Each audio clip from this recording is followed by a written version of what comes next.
Halo teman-teman semuanya, selamat datang di Streetball. Pada diskusi kali ini kita akan membahas isu-isu pendidikan yang dimana mulai dari sistem, kemudian dan pengalaman nyata dari narasumber kita kali ini. Nah, teman-teman semua pernah nggak sih bertanya-tanya tentang sistem di Indonesia ini apakah baik ataukah perlu dibenahi lagi? Nah, kita akan bersama-sama kupas secara singkat, padat dan jelas bersama narasumber kita. Sebelumnya perkenalkan, aku Rozan dan narasumber kita kali ini ada Albert dan saya Sel. Oke, nah dari narasumber kita kali ini kita akan kupas nih pengalaman nyata mereka tentang apa sih sistem-sistem di Indonesia yang masih relevan atau kurang relevan. Kita akan simak secara bersama-sama.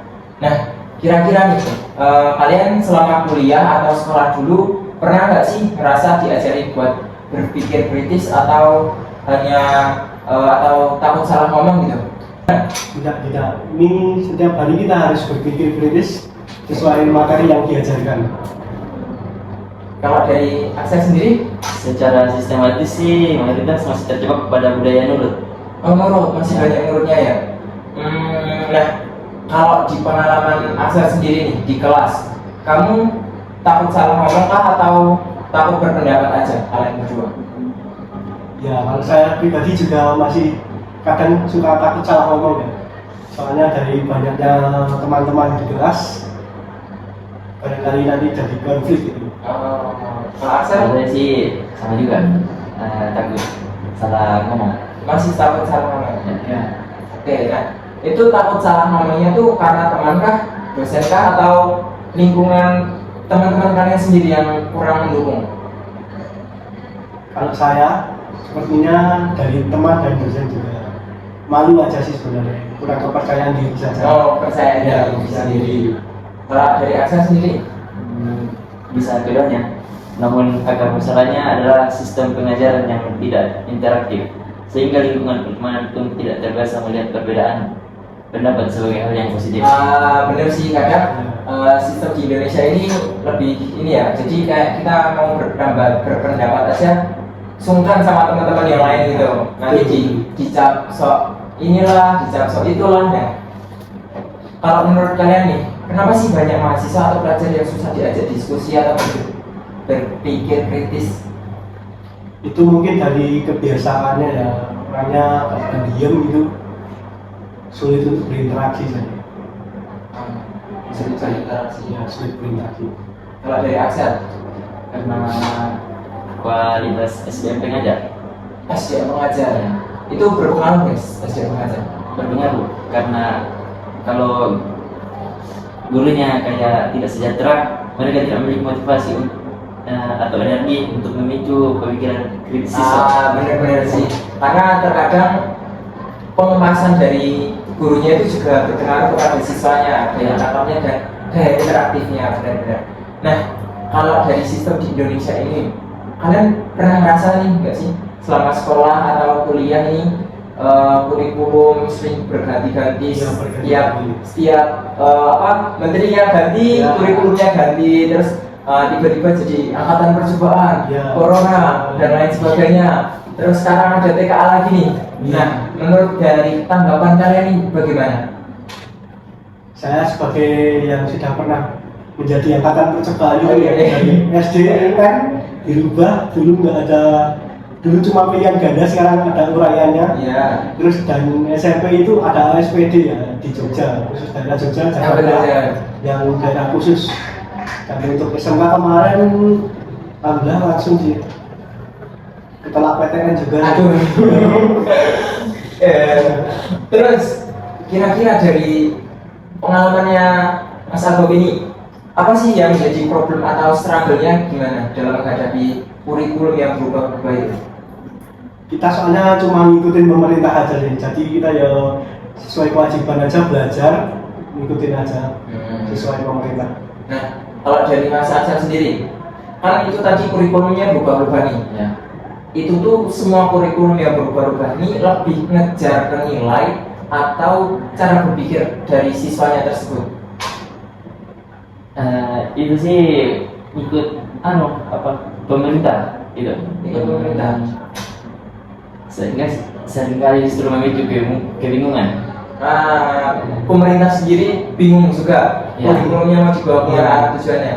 Karena Terus, berubahnya itu sistem tidak dibarengi dengan standaritas buku panduan. Ya benar sih, kadang kurikulum baru guru atau dosen juga perlu adaptasi dengan materinya, yaitu Ya. pemerintah bingung, guru bingung. Siswa yang bingung. Oke, baiklah. Itu tadi kan guru atau dosen juga jadi fasilitator dalam proses diskusi ini. Nah, kira-kira kalau dosennya capek, terus beban kerjanya banyak, dan ditambah lagi kadang di Indonesia ini banyak guru yang kurang sejahtera, gajinya kurang mendukung, masih di bawah UMR. Itu sebenarnya berpengaruh nggak sih sama cara dia mengajar dan lain sebagainya? Sangat berpengaruh secara realistis karena sulit mengharapkan pengabdian total jika kebutuhan dasar guru tidak terpenuhi, sehingga mereka tidak bisa fokus 100% pada kualitas pengajaran. Benar sih, fokusnya pecah-pecah ya, karena pasti guru juga punya kesibukan lain di luar sekolah juga, kehidupan di kalau dari Mas Argo sendiri bagaimana? Ya, sangat berpengaruh. Karena gaji itu juga menjadikan kita mood. Gaji tinggi bisa moodnya lebih bagus, apalagi kalau misalnya tanggal tua itu moodnya kadang kurang. Jadi bisa dibiasakan ke mood-mood. Tapi kalau kita masuk akal nggak sih kalau kita berpikiran pendidikan kita harus maju, tapi sedangkan guru kurang diperhatikan nih. Salah satunya itu tadi gajinya kurang mencukupi atau masih di bawah UMR. Kira-kira angan-angan itu realistis nggak buat diwujudkan? Sangat tidak masuk akal karena pendidikan yang bagus membutuhkan guru yang bagus, dan guru yang bagus hanya bisa didapat jika profesi tersebut memiliki kesejahteraan dan prestasi yang tinggi seperti di negara maju. Betul sih. Kalau dari Mas Argo? Iya sih, sama sih. Sama. Jadi mungkin bisa disimpulkan kalau SDM dari gurunya juga berpengaruh, Ya. kemudian kesejahteraannya juga berpengaruh, karena nanti juga akan berimpact pada siswanya ya. Nah, kalau kondisi itu terus terjadi, efek jangka panjangnya pada mahasiswa atau pada siswa lainnya itu kayak apa yang akan dirasakan? Itu kita akan terus tertinggal dalam kompetisi global karena kualitas SDM kita tidak dibentuk untuk berpikir kritis sejak dini. Ya benar sih. Perbandingan di Indonesia dan di Cina itu sangat-sangat langit dan bumi. Karena mereka emang diperhatikan, gurunya, siswanya sudah dididik dari kecil. Ya berarti itu sangat berpengaruh untuk jangka panjangnya. Nah, sebagai mahasiswa, kalian ini ngerasa nggak sih pendidikan itu prioritas utama atau enggak sih di negara ini, atau kadang malah dikesampingkan dengan program-program lainnya yang masih harusnya masih bisa dinanti-nantikan gitu.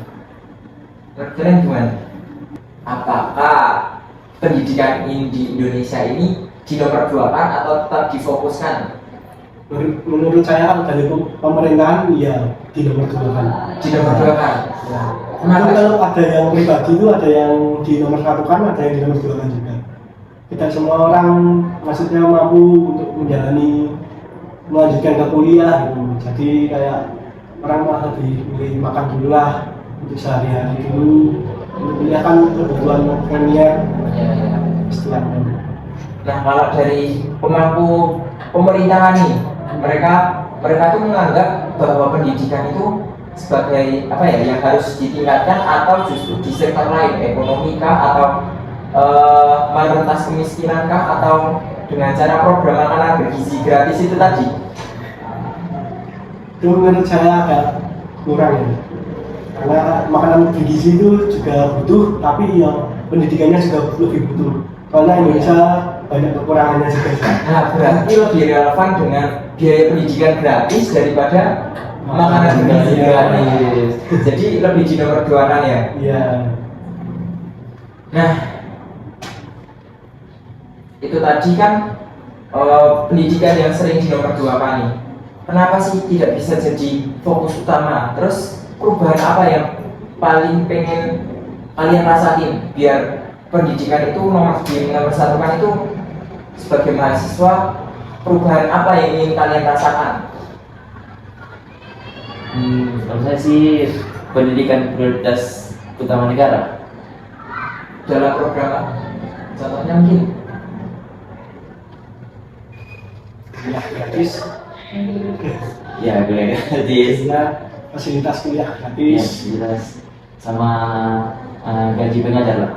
ya tingkatkan gaji pengajarnya. dari gaji guru kalau bisa harus di atas UMR ya. Ya. Nah, hal kecil apa yang bisa kita ubah nih? Karena lingkup kita sekarang ini kan mahasiswa, aktivis perubahan. Kira-kira sistem apakah atau perubahan-perubahan apa yang bisa kita lakukan? Mulai dari hal-hal kecil aja deh. Kira-kira apa sih yang sebagai mahasiswa bisa lakukan untuk sambil menunggu sistem berubah atau menjadi pelaku utama untuk merubah sistem itu tersebut? Kira-kira apa? Kalau menurut saya sih membuat materi belajar seperti buku atau konten digital yang sangat berkualitas dan mudah dipahami, yang bisa disebarkan secara mandiri ke daerah-daerah pedalaman. Nah, benar sih. Mungkin kayak apa ya, pengabdian masyarakat. Ya, Nah, itu juga bisa kita lakukan. Sosialisasi betul. Terus kalau jadi guru atau dosen nanti, misalkan kalian jadi guru atau dosen nanti, hal apa yang nggak pengen kamu ulangi dari sistem yang sekarang ini, yang nggak pengen diulangi dengan yang sekarang kan kayak gini nih. Kalian tahu sendiri sistemnya kayak gini. Nah, biar di masa depan sistem yang sekarang ini tidak terbawa lagi, hal-hal apa yang kalian pengen lakukan sebagai guru atau dosen? Itu kalau jadi guru atau dosen kan tetap mengikuti ke pemerintahannya, jadi belum bisa memanfaatkan dulu. Soalnya masih ikut pemerintah, bukan Iya, kita yang iya mengatur sih. sih. Semua harus Iya, jadi yang jadi harus dibenerin itu dari Pemerintahan. pemerintahannya, Iya. spesifiknya menteri pendidikannya, nah betul, dan presiden. Nah, kira-kira itu tadi, apakah ada hal yang ingin disampaikan sebagai closing statement dari kalian sendiri? Ya kami cuma berharap aja ya pendidikan Indonesia itu cepat maju lah, cepat berubah dan berkembang. Itu harapan dari saya. Kalau dari Mas Aksa sendiri? kalau saya sih harus bisa bersaing lah di era global. M-nya harus diasah sejak dini. Oke, baik. Terima kasih untuk para narasumber kita kali ini. Nah, demikian tadi apa yang bisa kita saksikan, dan terima kasih telah menonton dan sampai jumpa di podcast selanjutnya. See you guys.